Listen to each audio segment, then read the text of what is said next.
Nicol's Commentary, Volume 3, Quermid Ugly, November 17, 1945, Work on the Emotional Center.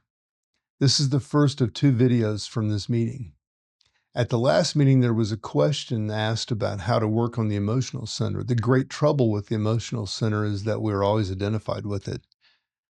That is, with emotions that we are under at any particular moment.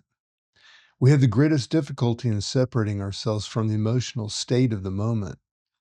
We take our emotional state for granted. For example, we feel emotionally jealous, which is a different thing from feeling instinctively jealous, and we're completely identified with this emotion. Or again, we are emotionally depressed, and once more, we take this as our state, as something we do not challenge. As you know, the work teaches that the emotional center is the most difficult center to deal with. We have heard that it is called the mad elephant, and also said that we must try to bring up 2 tame elements on either side of it, one of which is the intellectual center and the other the moving center. The whole question lies in the difficulty of observing emotional center in a non-identified way. The reason is that we identify with our emotions more than anything else, and so I repeat, we take our emotional state always for granted, not as something that we have to observe and separate from. Everyone has a typical series of constantly recurring emotional states which vary from the greatest excitement and enthusiasms to the most depressed and morbid feelings. But because of the force of these emotions, they're so blinding that people remain fixed in their turning wheel of their emotions. In other words, people do not distrust their emotions, but take them as if they were genuine and quite real states. They accept their emotions as right at any particular moment, and because emotions are so difficult to observe, owing to our tendency to identify with them, they do not observe them as something to observe and not go with. The starting point is always lies in self-observation, and in this case, observation of the emotional state. Now, can any of you do this yet? Can you observe your emotional state without taking it for granted as being your real state? Have any of you yet got your work memory, the knowledge, or got in your work memory the knowledge of some of your typical recurrent emotional states? Do any of you yet question your particular emotional state? In other words, as I said, do you challenge your emotional state and say to yourself, why am I in this emotional state? What is it to do? Or why is it? What does it do to? And in connection with that, what has arisen? The effort of internal attention will then begin to separate you from the emotional state, and you may be able to thereby disarm it.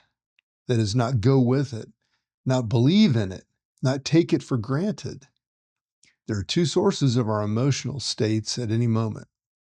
One source is the external stimulus, such as a person not behaving rightly to you or saying something rather unpleasant to you. And the other is the typical habitual emotion coming from a pathetic feeling about your past. The overcoming of the past is one great line of personal work on yourself.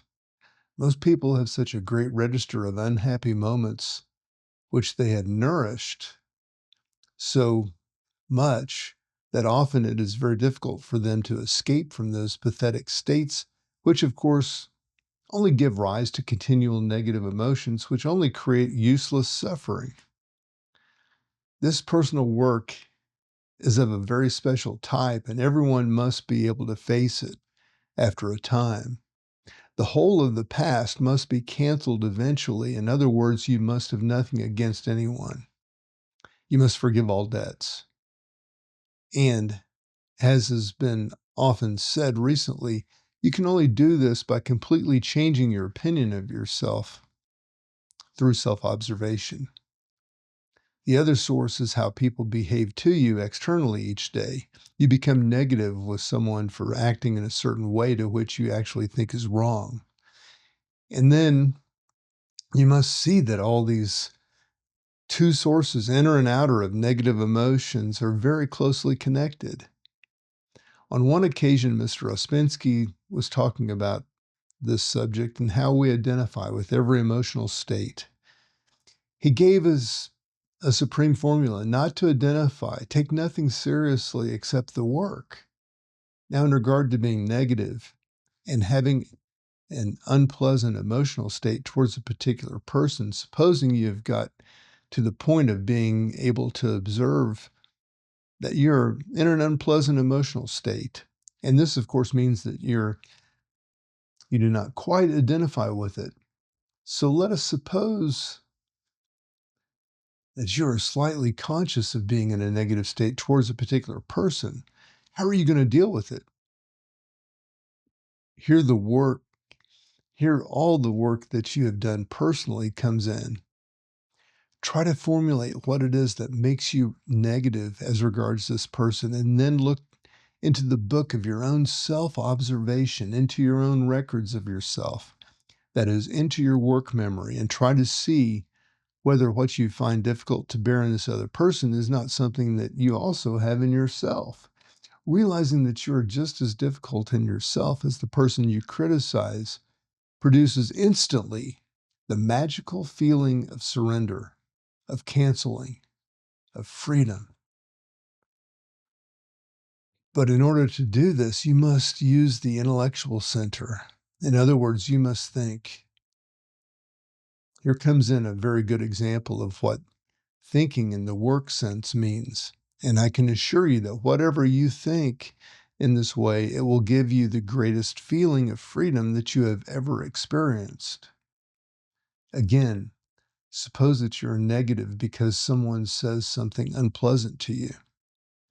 This is really the same thing as I've been speaking about. It is extremely difficult to meet, and you may not be able to meet it at the moment. Now, every event that happens to you, such as someone saying something unpleasant to you, should be capable of being transformed. All this work is about transforming ourselves, both in relationship to our past and in relationship to what is happening to us now. I can only say, have you ever said anything unpleasant to other people? And can you later on bring up the memory of having said something equally unpleasant? Once again, I assure you that if you can do this, you will find that this little event of someone saying something unpleasant to you will become completely canceled, completely neutral. Although, as I said, you may not be able to do all this just at the moment when someone is unpleasant to you. So much of our personal work is done after the event. It is quite useless to forgive. You have to cancel. And this is always done by finding the same thing in yourself, and you will always find it if you are sincere. No one can behave to you otherwise than you behave to other people, because your being attracts your life. Do you understand that this must be so if it is possible to believe in psychotransformation? The trouble with us is that we will take ourselves for granted as being nice and sweet people. And you must remember here that you may not have said something unpleasant externally yourself, but you have thought something and consented to it.